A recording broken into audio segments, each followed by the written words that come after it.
So dear students, आज हम लोग क्लास 6 ज्योग्राफी एनसीईआरटी हम लोग स्टार्ट करने जा रहे हैं और इसका फर्स्ट चैप्टर है the earth in the solar system. And कुछ चीज़ों पे मैं थोड़ा ज़्यादा अच्छा एक्सप्लेन करने की कोशिश करूँगा।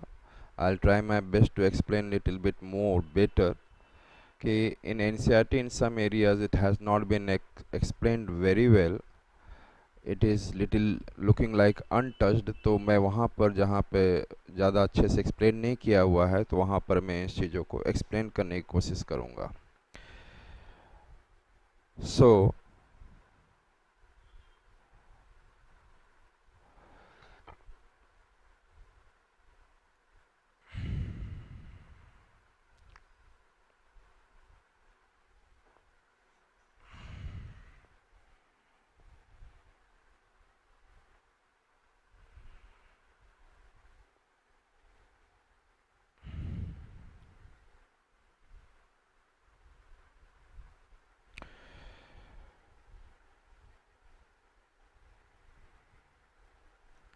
Class 6th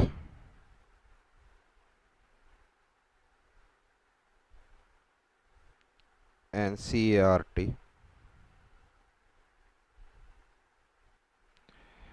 and the chapter name is the earth in the solar system। ये हमारा टॉपिक है। हमें ये जानना है कि हमारे इस सोलार सिस्टम में बेसिकली हम सभी लोग जानते भी हैं that there are 8 planets, one dwarf planet and several other satellites, asteroids, meteorites, comets। ये बहुत सारी चीज़ें हैं। तो मैं एक एक इम्पॉर्टेंट चीज़ें लिखता चलूँगा और शायद आपको समझाने की भी पूरी कोशिश करूँगा और याद कराने की भी कोशिश करूँगा।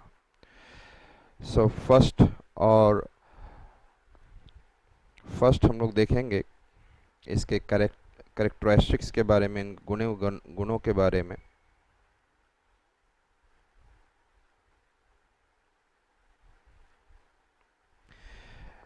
इन आवर सोलार सिस्टम, हमारे सोलार सिस्टम में सन 8 प्लैनेट्स, 8 प्लैनेट ग्रह, 1 ड्वार्फ प्लैनेट,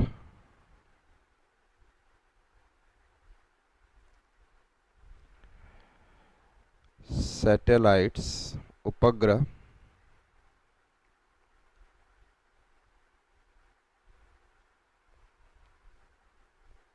है। मेजर यदि देखा जाए, मेजर सेलेस्टियल बॉडी, यदि हम लोग अंतरिक्ष में देखें कि बड़े बड़े जो पिंड हैं जो स्पेशली हमारे सोलार सिस्टम में, इस सौर प्रणाली में, और उसके अलावा हमारे पास कुछ और ऐसे भी डेब्रिस हैं जो कि सोलार सिस्टम बनते समय कुछ चीज़ें, टुकड़े इधर उधर रह गए।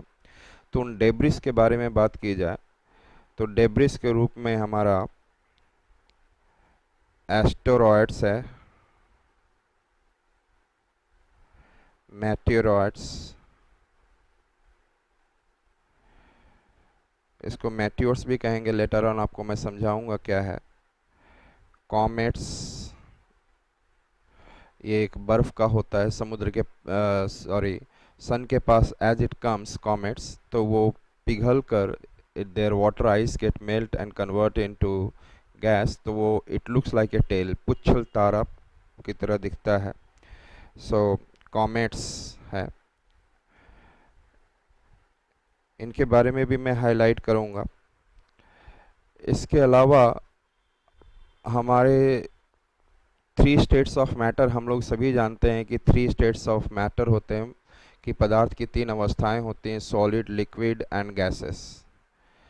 सॉलिड भी आपको इस सोलर सिस्टम में दिख जाएगा, लिक्विड भी दिख जाएगा, गैसेस भी दिख जाएंगे, लेकिन एक 4th स्टेट्स ऑफ मैटर होता है प्लाज्मा।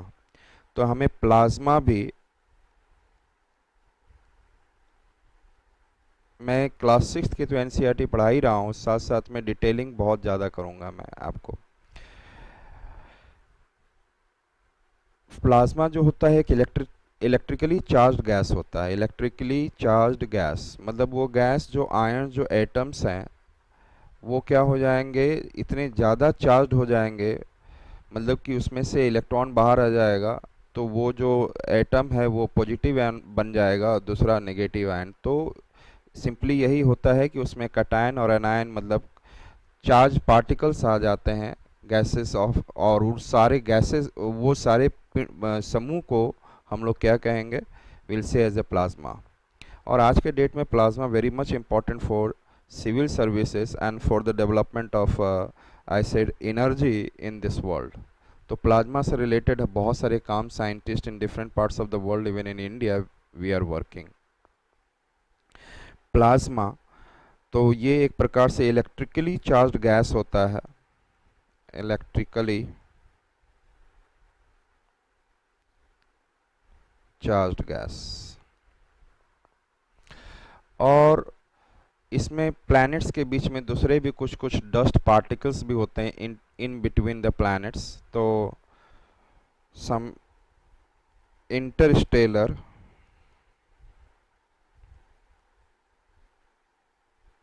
इंटरस्टेलर और इंटरप्लैनेटरी भी आप कह सकते हो। इंटरस्टेलर भी होते हैं जो कि हमारे सोलर सिस्टम्स के अंत में जाकर आपको कुछ ऐसी चीज़ें मिलेंगी। इंटरस्टेलर स्मॉल और इंटरस्टेलर डस्ट पार्टिकल्स। क्लियर? तो ये मुख्य रूप से चार हैं, करने के लिए तो बहुत सारी चीज़ें हैं जिसमें आपको बताया जा सके। और एक और कहा जाता है कि वो components of the solar system जो कि जिसमें प्लैनेट्स, ड्वार्फ प्लैनेट्स, सैटेलाइट्स नहीं होते हैं, उनको क्या कहते हैं, स्मॉल सोलर सिस्टम बॉडीज कहा जाता है। स्मॉल सोलर सिस्टम बॉडीज कहा जाता है। Listen me carefully. यदि मैं देखूं कि ये जो प्लैनेट्स हैं, ड्वार्फ प्लैनेट्स हैं and then satellites and other bodies को छोड़कर जितने बचे हुए बॉडीज़ हैं जो कि इस सोलर सिस्टम में हैं, this components are known as small solar system bodies. Small SSBS, small solar system bodies. अब हम लोग आगे बढ़ते हैं और अन्य चीज़ों के ऊपर भी हम लोग देखने की कोशिश करेंगे कि सोलर सिस्टम के बारे में जानकारियाँ आप डिटेल में थोड़ा सा लेना चाहेंगे हम लोग। जो ये जो सन के बारे में देखा जाए तो सन एक्चुअली में यदि इसकी साइज की बात की जाए, द साइज और द डायमीटर ऑफ दिस सन, इस सन की डायमीटर की बात की जाए, ये इन कंपैरिजन टू अर्थ देखा जाए तो it is around 109 times bigger है, बड़ा है, 109 टाइम्स बिगर देन अर्थ। और इसकी टोटल मास भी देखी जाए तो it is like infinite kind of it, लेकिन इनफाइनाइट तो नहीं कहेंगे, लगभग 2.19 into 10 to the power 27 tons।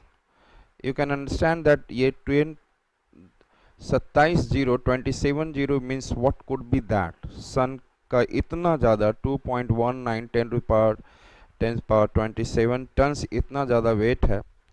और इसके अंदर आप जानते हैं कि न्यूक्लियर फ्यूज़न होते रहता है, हाइड्रोजन गैसेस मिलकर हीलियम गैस में they can keep on fusing and releasing large amount of heat. और न्यूक्लियर फ्यूज़न मतलब इसमें नाभिकीय संलग्न होते हैं, हाइड्रोजन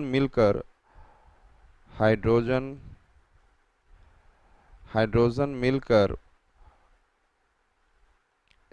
हीलियम का निर्माण करते हैं। लेकिन ये मिलने के लिए आपको बहुत ज़्यादा टेम्परेचर की भी आवश्यकता होती है, और मिलने के बाद जितना हीट वो छोड़ते हैं वो लगभग 10 to 50 टाइम्स के आसपास का हीट छोड़ते हैं। जितना आप मान लीजिए कि 10 जूल एनर्जी लगाया, तो इसका आप 10 टाइम्स समझ लीजिए कि 100 joule energy will be released, इससे उत्सर्जित होगा। तो आप सोच सकते हैं कि न्यूक्लियर फ्यूजन हाइड्रोजन का है, ये हाइड्रोजन का हो रहा है और हीलियम में कन्वर्ट हो रहा है। तो यहाँ पे टेम्परेचर इसके जो इसका कोर जो है, सन के कोर पर जो टेम्परेचर लगभग हो जाएगा 15 मिलियन डिग्री सेल्सियस, इतना टेम्परेचर तक पहुँच जाता है। ये चीज़ जो हम लोग देख रहे हैं।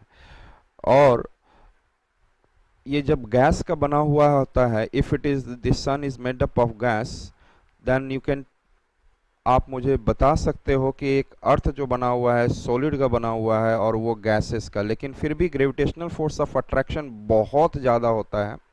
और इस ग्रेविटेशनल फोर्स ऑफ अट्रैक्शन से सारा सन जो है कंप्रेस्ड फॉर्म में रहेगा और साथ में एनर्जी भी रिलीज होता है। इस कारण से भी इसमें सेंट्रीफ्यूगल फोर्स वो बाहर की ओर फेंकाता भी है।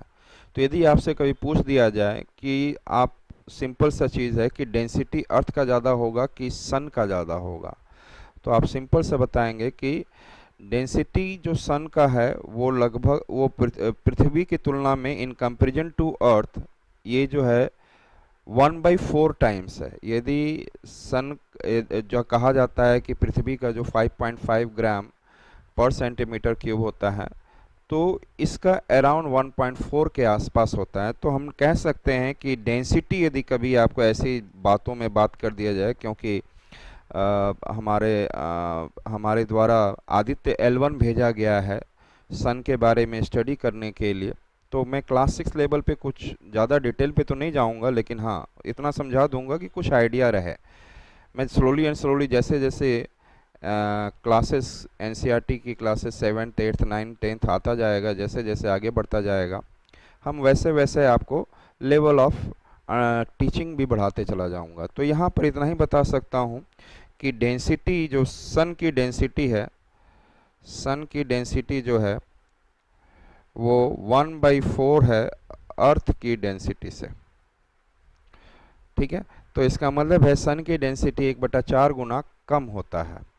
और एक बेसिक फैक्ट्स आपको पता है, एक बेसिक फैक्ट्स आपको पता है कि सन जो हमारे सेंटर में है और उसके चारों तरफ हमारे डिफरेंट प्लैनेट्स जो हैं वो रिवॉल्व, परिक्रमा कर रहे हैं, रिवॉल्व कर रहे हैं। और अर्थ जो है, अर्थ जो भी अभी हमने बता दिया कि सन जो है अर्थ की तुलना में in comparison to earth, sun is 109 times larger than और बिगर दैन अर्थ। तो अब यहाँ पर हम देखते हैं इसीलिए बहुत छोटा है। अब इसकी मैं एवरेज डिस्टेंस देखा जाए, तो यदि एवरेज डिस्टेंस, एवरेज औसतन दूरी देखें, एवरेज डिस्टेंस औसतन दूरी देखें तो 14.9 करोड़ किलोमीटर है। कितना है? 14.9 करोड़ किलोमीटर है।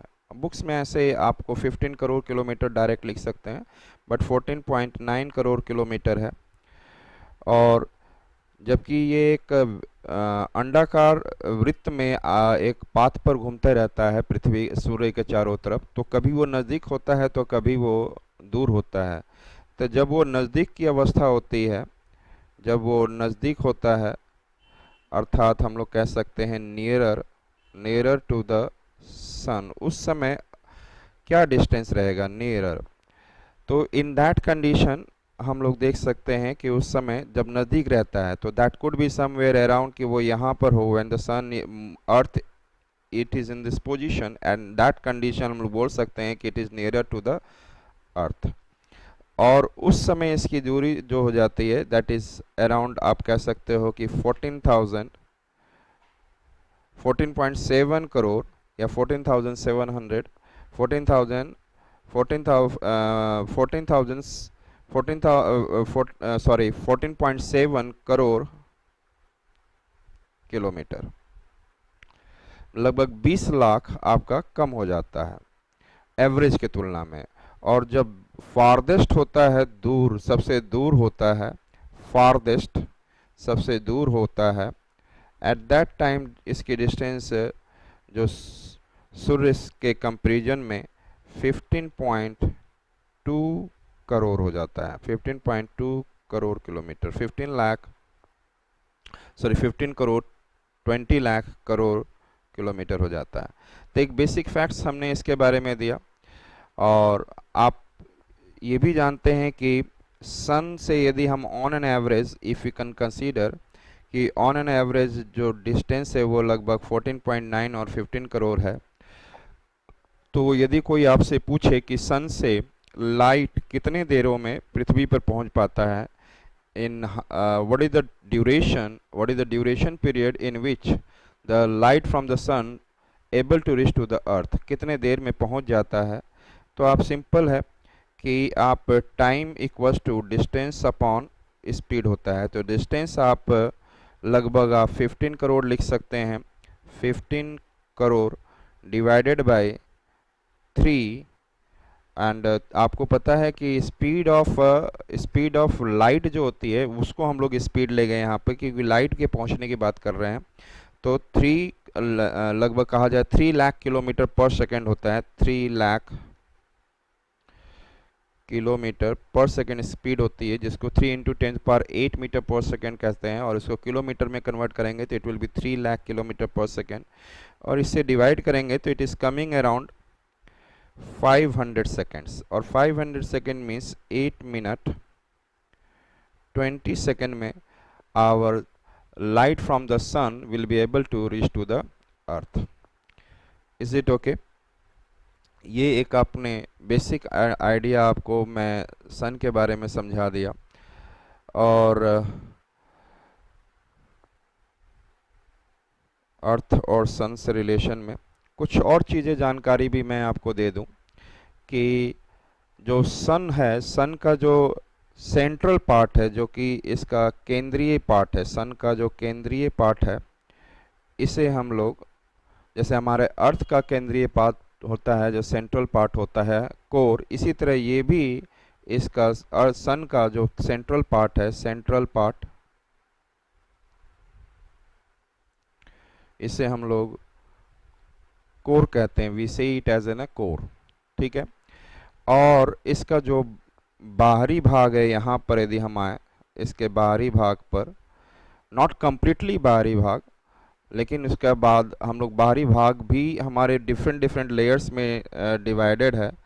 यदि उसके बाहरी भाग को हम लोग देखें तो फोटोस्फीयर, जहाँ पे लाइट आप देख सकते हैं, जिसमें आप लाइट देख सकते हैं, उसको हम लोग फोटोस्फीयर कहते हैं। और मतलब फोटो का मतलब होता है लाइट, ठीक है। तो यहाँ का जो बाहरी भाग है सन का, that is known as photosphere.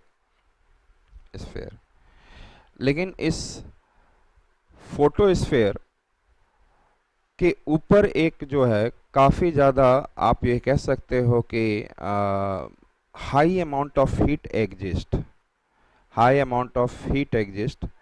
और फोटोस्फीयर का टेम्परेचर लगभग 6000 डिग्री सेल्सियस होता है। फोटोस्फीयर का टेम्परेचर आप यदि माने तो दैट इज़ 6000 डिग्री सेल्सियस और अंदर में।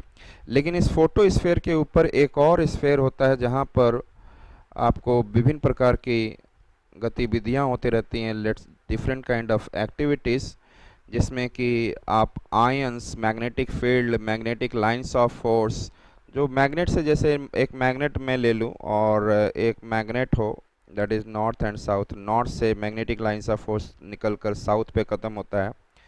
और ये मैग्नेटिक लाइंस ऑफ फोर्स बहुत ज़्यादा पावरफुल होते हैं और इसमें आयंस होते हैं। और ये आयंस जब आपस में टकराते हैं, when these ions keep on colliding with each other, तो वहाँ पर बहुत ज़्यादा हीट जनरेट होता है और एक प्रकार से पूरा प्लाज्मा ही कहते हैं। लेकिन इस लेयर को जहाँ पे बहुत ज़्यादा द टेम्परेचर वहाँ का लगभग बिलियन डिग्री सेल्सियस हो सकता है, यहाँ पर इसको बोलते हैं कोरोनोस्फीयर, जिससे कि कोरोनोस्फीयर,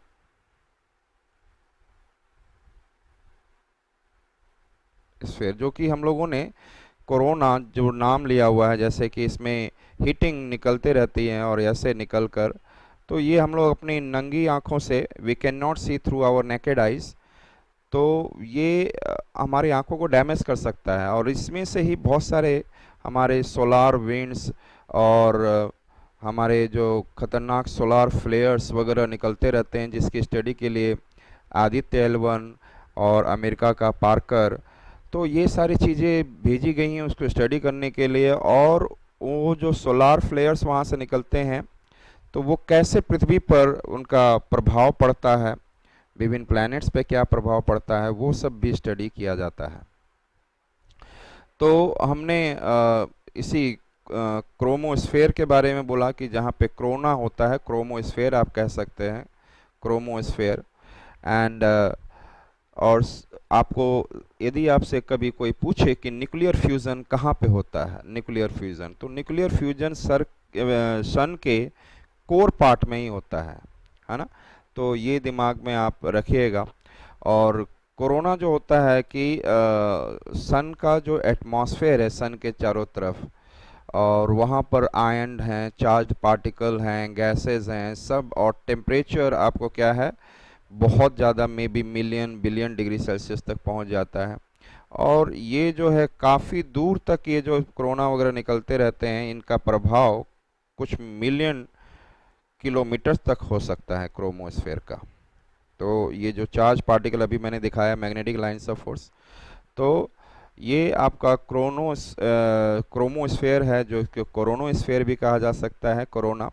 तो यदि आपसे पूछे कि कोरोना क्या है, तो कोरोना बोलोगे कि it is made up of gases and plasma, made up of gases and plasma, which is extended up to million kilometer from the sun sphere. Sun sphere in the sense photosphere. और यहाँ पर बहुत सारी चीज़ें, मतलब क्या कहा जाए, there is an अनगिनत several facts about sun is there. I think as far as the class 6 is concerned, it will be good for us. And अब हम लोग ये देखेंगे कि थोड़ा सा आइडिया लेंगे। It's not about the deep ideas, but कुछ आइडियाज़ लेंगे हम लोग कि सोलार विंड्स क्या होता है। जब यहाँ पर अभी हमने मैग्नेटिक लाइंस ऑफ फोर्स देखा, तो वो मैग्नेटिक लाइंस ऑफ फोर्स ही एक प्रकार का सोलार विंड होता है, जो कि सन चारों तरफ से रिलीज़ करते रहता है। और जब सन यदि जो रिलीज़ करते रहता है, which is releasing in the form of corona plasma charge particles, उसी चार्ज पार्टिकल में जो प्रोटॉन्स छोड़ा जाता है, protons, you can say solar winds क्या कहेंगे हम लोग, व्हाट इज सोलार विंड्स। तो हमने बोलना होगा कि it is the release of और एमिशन ऑफ प्रोटॉन्स और positive charge particles, release of और emission of streams of protons, or you can say positive charged particles। इसी को हम लोग क्या कहेंगे, सोलार विंड्स। जो इसके चारों तरफ, पृथ्वी के चारों तरफ जो घूम रहा है, सॉरी सन के चारों तरफ जो निकल रहा है, and it is moving away from the earth, तो ये यही हमारे लिए बहुत खतरनाक होता है, which is coming toward the earth, solar winds. And I said, समझ में आ चुका होगा कि, और उसकी जो हीटिंग होती है, एंड जहाँ पर आप ये कह सकते हैं कि कुछ हद तक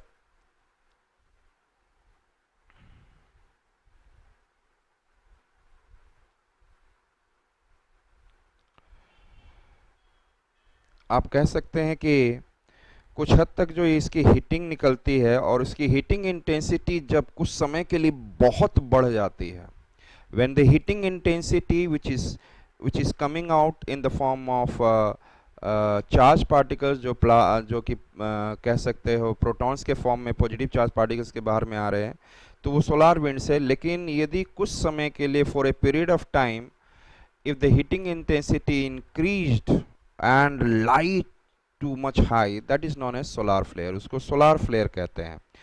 तो for आई सेड इसको हम लोग क्या कहेंगे, सोलार फ्लेयर्स।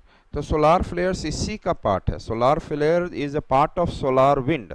लेकिन सोलार फ्लेयर है क्या, वो आपको कह सकते हो very for an small interval of time, for an small interval of time the intensity of light released from the sun chromosphere is very high, understood, in the form of positive charged particles or protons। तो बहुत ज़्यादा होता है तो उसको हम लोग solar फ्लेयर्स कह देते हैं। तो कई बार I have seen that the students having an a problem, what is the difference between solar flares and solar winds. तो anywhere they are using this. तो और इसी सोलार फ्लेयर्स से हम लोग कभी क्लाइमेट के बारे में जानेंगे। तो सोलार फ्लेयर्स और सोलार विंड्स जब हमारे अर्थ की ओर आता है, हमारे earth around the earth we have also, I said around the earth we have also magnetic lines of force.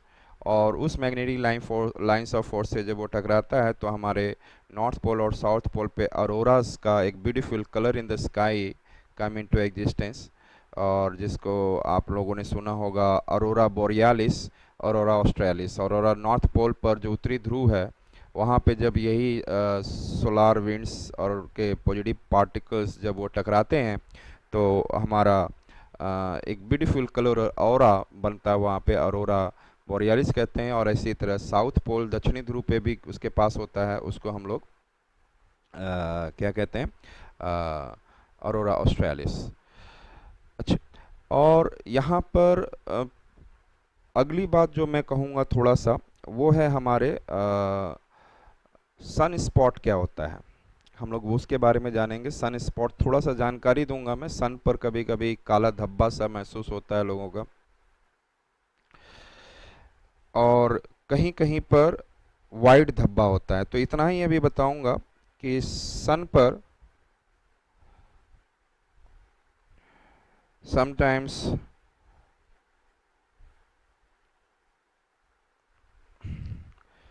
बहुत ज़्यादा काले धब्बे हो जाएं, और काले धब्बे भी जो बनते हैं वो हमेशा ही एक जोड़े में बनते हैं, they are forming in pairs. The black spot और सन स्पॉट रहेंगे, इसको हम लोग क्या बोलते हैं, सन स्पॉट। लेकिन ये सन स्पॉट जब बनता है, इफ द नम बस ये समझे कि सन स्पॉट बनता है तो पृथ्वी पर हीटिंग बढ़ जाती है, पृथ्वी पर हीटिंग बढ़ जाती है। लेकिन इसके बारे में हम लोग बाद में बात करेंगे। जब भी ये बनेगा तो हमेशा किस में बनता है, पेयर्स में, जोड़े में बनेगा। और एक होता है प्लेजेस, PLAGES, प्लेजेस। और प्लेजेस जस्ट इसके अपोजिट होता है। यहाँ पर ये डार्क स्पॉट बन गया, और इस केस में क्या हो जाता है, प्लेजेस में ब्राइट स्पॉट्स होते हैं। क्या होते हैं, ब्राइट। तो प्लेजेस क्या होता है, सन स्पॉट का जस्ट उल्टा होता है, और आप इसको कह सकते हैं ब्राइट स्पॉट्स। और ये आपका क्या होता है, डार्क स्पॉट्स।